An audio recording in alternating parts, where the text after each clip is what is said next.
Hello friends. आज मैं number system का एक और नया टॉपिक लेकर आया हूँ।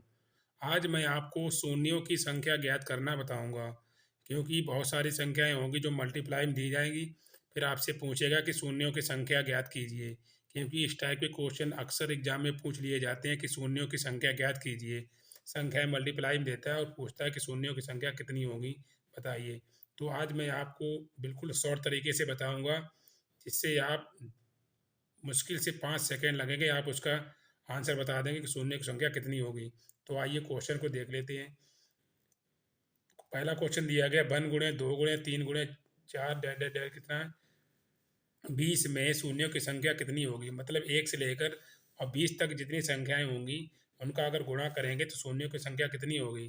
तो आइए क्वेश्चन को देखते हैं। हमारी लास्ट वाली संख्या कितनी है, 20। तो सबसे पहले क्या करते हैं, लास्ट वाली संख्या को ही ले लेते हैं। लास्ट वाली संख्या को लेंगे, उसमें क्या करेंगे, हमेशा 5 का भाग करेंगे। जो लास्ट वाली संख्या होगी उसमें हमेशा 5 का ही भाग दिया जाएगा। जो भागफल आएगा इसका इसमें भाग करें, कितना आएगा, 4। जो भागफल आएगा वही हमारा क्या हो जाएगा, आंसर हो जाएगा। 1 से अगर 20 तक की जितनी संख्याएं हैं उनका अगर गुणा करेंगे तो आंसर कितना आएगा, लास्ट में कितने जीरो आएंगे, 4 ही जीरो आएंगे। बाकी सब नंबर होंगे बट लास्ट में कितने जीरो आएंगे, क्योंकि हमें शून्यों की संख्या पूछ रहा है। तो जब भी शून्यों की संख्या पूछी जाए और संख्या क्या मल्टीप्लाई में हो, तो लास्ट वाली संख्या में 5 का भाग कर दीजिए। जो आंसर आएगा, भागफल आएगा, वही क्या हो, शून्य की संख्या हो जाएगी। तो आइए इसी तरीके के क्वेश्चन है छोटे छोटे, वो देख लेते हैं, जिससे आपके शून्यों की संख्या ज्ञात करना अच्छे से आ जाएगा। तो आइए नेक्स्ट क्वेश्चन देख लेते हैं। नेक्स्ट क्वेश्चन दिया गया है। नेक्स्ट क्वेश्चन दिया गया कि 1 गुणे 2 गुणे 3 गुणे 4 गुणे 5 डैश डैश डैश 39 गुणे 40 में शून्यों की संख्या कितनी होगी। हमें सिर्फ लास्ट संख्या से मतलब होगा। लास्ट संख्या हमारी कितनी है, 40। तो क्या करते हैं, लास्ट संख्या जो होगी उसमें क्या करेंगे, हमेशा 5 का भाग। तो भाग कितना आएगा, 5 अट्ठे 40 का मतलब कितना, 8 आ गया। इसको नोट कर लीजिए।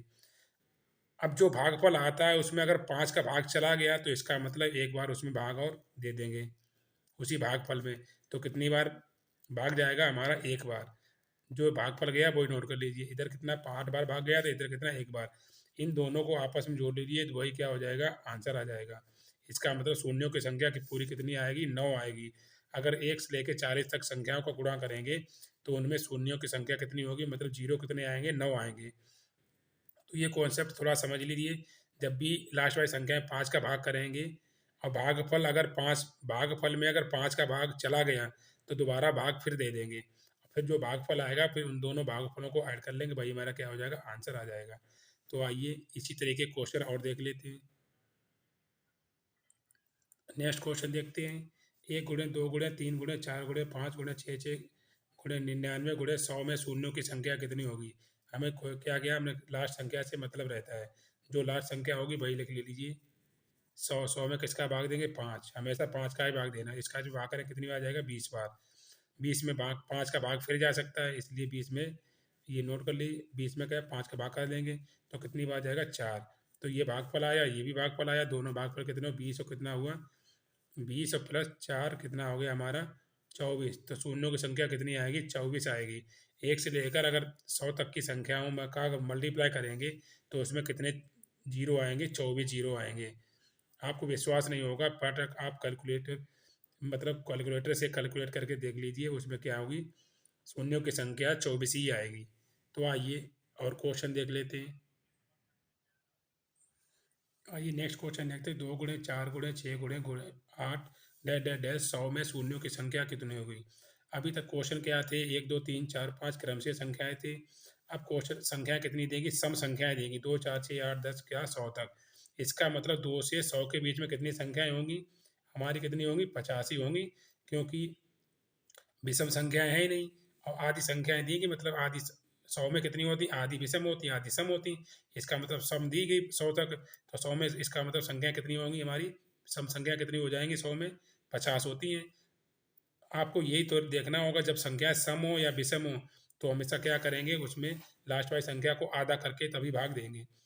क्योंकि क्या होगी, 1 से लेकर 100 के बीच में 50 आदि, 50 सम होती, 50 विषम। इसलिए सम कितनी होंगी, 50। इसी में कितना करेंगे, 5 का भाग करेंगे, कितनी बार गया, 10 बार भाग गया। 10 में 5 का भाग जा सकता है, इसलिए 5 का भाग और दे देंगे तो कितने आ गया, 2। तो भागफल ये भी आया, भागफल ये भी आया। इसका मतलब शून्य कितने हो गए, शून्यों की संख्या कितनी होगी हमारी?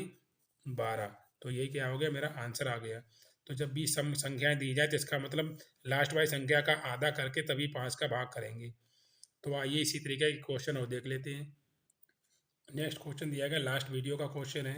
1 गुणे 3 गुणे 5 गुणे 7 गुणे 9 गुणे कितना दिया गया, 99 में शून्यों की संख्या कितनी होगी?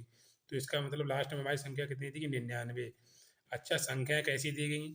संख्याएं हमारी दी गई विषम। तो क्या करते हैं, जब भी क्वेश्चन में विषम संख्याएं दी जाए और आपको पूछे कि शून्यों की संख्या ज्ञात कीजिए, तो विषम वाली संख्याओं में कभी शून्यों की संख्या नहीं आएगी। मतलब आप जितना भी मल्टीप्लाई करेंगे विषम वाली संख्याओं का, तो उसमें क्या आएगा, एक भी शून्य नहीं आएगा। ये आप अच्छे से रट लीजिए या अच्छे से सीख लीजिए कि विषम विषम संख्याओं का अगर मल्टीप्लाई करेंगे तो उसमें एक भी शून्य नहीं आएगा। ये आप अच्छे से रट लीजिए, वरना आप क्या कर दें, गलत कर देंगे क्वेश्चन को। तो जब भी विषम वाली संख्याओं का गुणनफल दिया जाए और आपसे पूछे शून्यों की संख्या ज्ञात कीजिए, तो उसमें क्या है, एक भी शून्य नहीं आएगा। जब तक किसी भी संख्या में एक सम संख्या और 5 ना आ जाए, तब तक शून्य उसमें नहीं आ सकते। जब तक उसमें जब एक सम संख्या होगी और 5 होगा, अगर मल्टीप्लाई करेंगे तभी शून्यों की संख्या बनेगी, तभी उसमें शून्य बनते हैं। इस वाले क्वेश्चन में ना तो कोई सम संख्या आएगी और ना ही 5 तो आएगा बट कोई सम संख्या नहीं आएगी, इसीलिए क्या शून्य एक भी नहीं आएंगे।